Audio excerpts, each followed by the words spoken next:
Jungle.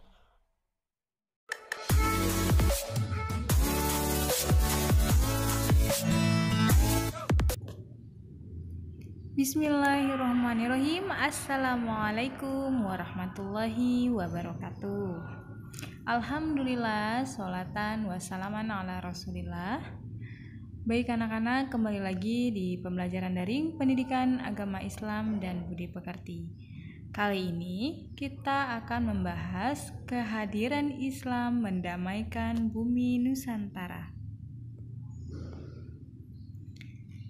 Nah, alur perjalanan dakwah di Nusantara yang pertama ada teori Mekah.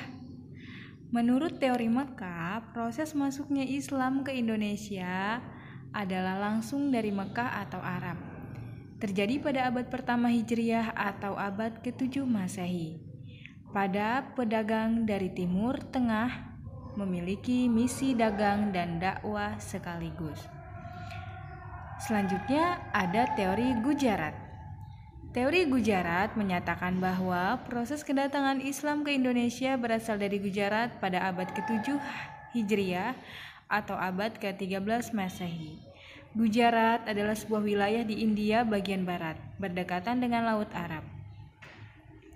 Menurut teori ini, orang-orang Arab bermazhab Syafi'i telah bermukim di Gujarat dan melabar sejak awal Hijriah pada abad ke-7 Masehi. Namun, yang menyebarkan Islam ke Indonesia bukanlah dari orang Arab langsung, melainkan pedagang Gujarat yang telah memeluk Islam dan berdagang ke Nusantara. Selanjutnya ada teori Persia. Nah, teori Persia menyatakan bahwa proses kedatangan Islam ke Indonesia berasal dari daerah Persia atau Persi, yang disebut sekarang adalah Iran. Sebagai buktinya, ada kesamaan budaya dan tradisi yang berkembang antara masyarakat Parsi dan Indonesia. Tradisi tersebut antara lain adalah tradisi merayakan 10 Muharram atau Asyura. Selanjutnya ada juga teori Cina. Menurut teori Cina, proses kedatangan Islam ke Indonesia khususnya di tanah Jawa berasal dari pedagang Cina. Mereka telah berhubungan dengan dagang dengan penduduk Indonesia jauh sebelum Islam dikenal di Indonesia, yakni sejak masa Hindu-Buddha. Ajaran Islam sendiri telah sampai di Cina pada abad ke-7 Masehi. Pada masa dinasti Tang, yaitu 618 sampai 960 di daerah Guangzhou, Kanton Zhengzhou dan pesisir Cina Selatan telah terdapat sejumlah pemukiman Islam. Nah, agama Islam berkembang di Indonesia disebarkan oleh berbagai golongan, yakni para pedagang, mubalik, sufi, dan para wali. Di antara sekian banyak wali, yang terkenal adalah Wali Songo atau Wali Sembilan. Nama-nama Wali Songo antara lain 1. Sunan Maulana Malik Ibrahim berkedudukan di Gresik. 2. Sunan Ampel berkedudukan di Ampel, Surabaya. 3. Sunan Bonang berkedudukan di Bonang, dekat Tuban. 4. Sunan Giri berkedudukan di Bukit Giri atau dekat Gresik. 5. Sunan Derajat berkedudukan di Derajat, dekat Sedayu, Surabaya. 6. Sunan Gunung Jati berkedudukan di Gunung Jati atau Cirebon. 7. Sunan Kudus berkedudukan di Kudus. 8. Sunan Kalijaga berkedudukan di Kadilangu atau dekat Demak.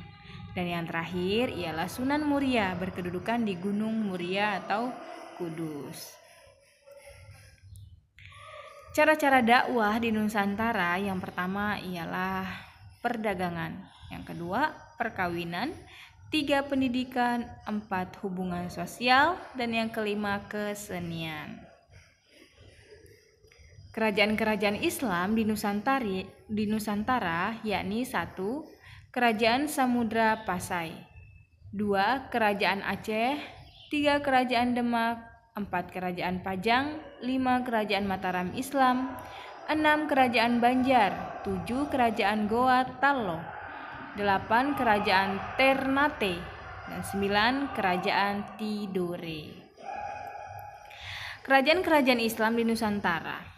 Kerajaan Samudra Pasai Nah, kerajaan Islam pertama di Indonesia adalah Kerajaan Samudra Pasai yang terletak di pesisir timur Laut Aceh, Kabupaten Lok Soumawe atau Aceh Utara sekarang. Lahirnya kerajaan Islam yang pertama di Indonesia itu diperkirakan mulai awal atau pertengahan abad ke-13 Masehi. Sebagaimana diketahui, proses dakwah Islam di daerah-daerah pantai terjadi sejak abad ke-7 Masehi. Kawasan Aceh yang strategis dan berada di pintu masuk Selat Malaka menjadikan Aceh sebagai tempat pertemuan para pedagang dan berbagai daerah di Nusantara dan para pedagang dari luar negeri, khususnya para pedagang Islam. Oleh karena itu, tidak mengherankan kalau pengaruh Islam sangat kuat di Aceh dan diwujudkan dalam bentuk munculnya Kerajaan Islam Samudra Pasai. Kerajaan Aceh ini terletak di daerah yang sekarang terkenal dengan nama Kabupaten Aceh Besar. Nama Aceh menanjak dengan cepat pada abad ke-17. Sejak itu, seluruh Aceh berada di bawah naungan Aceh Besar yang berpusat di Kutaraja. Sultan pertama yang memerintah dan sekaligus sebagai pendiri kerajaan Aceh adalah Sultan Ali Mughayat Shah, itu pada tahun 1514 sampai 1528 Masehi. Pada masa pemerintahan Iskandar Muda, kerajaan Aceh mencapai puncak kekuasaannya. Bandar Aceh dibuka menjadi pelabuhan internasional dengan jaminan pengamanan gangguan laut dari kapal perang Portugis. Penaklukan demi penaklukan tidak hanya dilakukan terhadap tanah Aceh dan sekitarnya, melainkan juga meluas jauh ke luar Aceh. Nah, selanjutnya di sini ada Kerajaan Demak. Kerajaan Demak terletak di Kabupaten Demak, Jawa Tengah. Kerajaan ini merupakan kerajaan Islam pertama dan terbesar di pesisir utara Jawa. Wilayah Demak sebelumnya merupakan kadipaten dari Kerajaan Majapahit. Kerajaan ini tercatat menjadi pelopor penyebaran agama Islam di Pulau Jawa dan Nusantara. Kerajaan Demak didirikan oleh Raden Patah pada tahun 1478 Masehi. Beliau merupakan putra Prabu Kartabumi, seorang raja Majapahit. Wilayah kekuasaan Demak cukup luas, meliputi daerah sepanjang pantai utara Pulau Jawa. Sedangkan daerah pengaruhnya sampai ke Palembang, Jambi, Banjar, dan Maluku. Selanjutnya, Kerajaan Panjang, yaitu pada tahun 1568 sampai 1586. Kerajaan Panjang adalah penerus dari Kerajaan Demak. Kesultanan yang terletak di daerah Kartasura sekarang itu merupakan kerajaan Islam pertama yang terletak di daerah pendalaman Pulau Jawa. Sultan atau raja pertama kesultanan ini adalah Jaka Tingkir yang berasal dari Pengging di lereng Gunung Merapi. Jaka Tingkir bergelar Sultan Hadiwijaya. Kedudukannya yang disahkan oleh Sunan Giri segera mendapat pengakuan dari adipati di seluruh Jawa Tengah dan Jawa Timur. Nah, selanjutnya Kerajaan Mataram Islam, yaitu abad ke-17 sampai 19.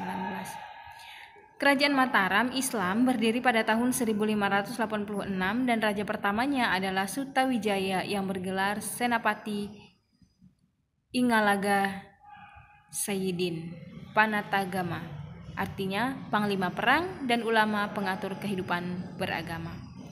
Pusat kerajaan ini terletak di sebelah tenggara kota Yogyakarta, yakni di Kota Gede. Kerajaan Mataram mencapai puncak kebesarannya pada masa pemerintahan Sultan Agung Hanyarakusuma pada tahun 1613 sampai 1645 Masehi.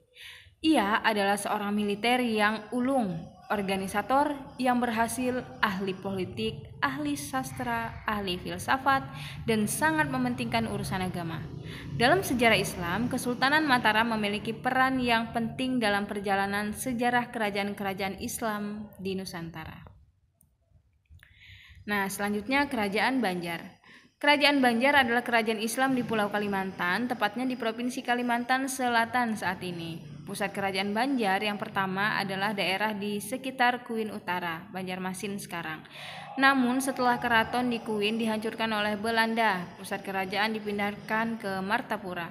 Kerajaan ini berdiri pada tahun 1526 Masehi dengan Sultan Suryansyah atau Raden Samudra sebagai sultan pertama. Seiring dengan berjalannya waktu, kerajaan Banjar semakin berkembang dan bertambah luas di wilayahnya. Wilayah Kerajaan Banjar yang apabila dilihat dari peta zaman sekarang, Kerajaan Banjar menguasai hampir seluruh pulau Kalimantan. Selanjutnya Kerajaan Goa Tallo.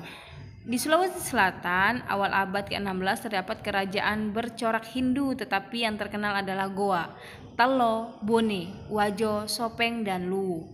Pada tahun 1605, Sultan Alauddin dari Goa masuk Islam berkat adanya dakwah dari Datuk Ri Bandang dan Sulaiman dari Minangkabau. Sejak saat itu, kerajaan Goa resmi menjadi kerajaan Islam. Islamnya Raja Goa segera diikuti oleh rakyatnya. Kerajaan Goa dan Tallo akhirnya dapat menguasai kerajaan-kerajaan lainnya. Dua kerajaan itu lazim disebut Kerajaan Makassar. Pada pertengahan abad ke-17, Makassar atau Goa berada pada puncak kejayaan. Dan selanjutnya Kerajaan Ternate. Kerajaan Ternate berdiri pada abad ke-13. Ibu kotanya terletak di Sampalu atau Pulau Ternate. Selain Kerajaan Ternate di Maluku, juga telah berdiri di kerajaan-kerajaan lain, yaitu Jailolo, Tidore, Bacan, dan Obi. Di antara kerajaan-kerajaan itu, Kerajaan Ternate yang paling maju, menurut catatan orang Portugis. Raja di Maluku yang mula-mula memeluk agama Islam adalah Raja Ternate, yaitu Gapi Baguna atau Sultan Marhum yang masuk Islam karena menerima pengaruh dakwah dari Datuk Maulana Husin. Ia memerintah tahun 1465 sampai 1485 Masehi. Kerajaan Ternate mencapai masa kejayaan di bawah pemerintahan Sultan Ba'abullah. Nah, selanjutnya Kerajaan Tidore. Kerajaan Tidore ini adalah kerajaan Islam yang berpusat di wilayah kota Tidore, Maluku Utara. Kerajaan Tidore terletak di sebelah selatan Ternate. Menurut silsilah raja-raja Ternate dan Tidore, Raja Tidore pertama adalah Syahadati alias Muhammad Naqal yang naik tahta sekitar tahun 1081 Masehi. Baru pada raja yang ke-9 yaitu Cirili Liati yang kembali ingin memeluk agama Islam berkat dakwah Syekh Mansur dari Arab. Setelah masuk Islam bersama para pembesar kerajaan lainnya, ia mendapat gelar Sultan Jamaluddin. Putra sulungnya juga masuk ke Islam karena dakwah Syekh Mansur. Kerajaan Tidore mencapai puncak kejayaan pada masa pemerintah Sultan Nuku, yaitu pada tahun 1789 sampai 1805 Masehi. Pada tahun 1801 Masehi, beliau menyerang Ternate sehingga Ternate dan Tidore berhasil dipersatukan. Nah, cukup sekian penyampaian yang dapat Ibu sampaikan. Kurang lebihnya Ibu mohon maaf. Insya Allah materi ini sangat bermanfaat baik untuk Ibu dan untuk yang melihat serta mendengarnya. Kurang lebihnya Ibu mohon maaf, Ibu akhiri. Assalamualaikum warahmatullahi wabarakatuh.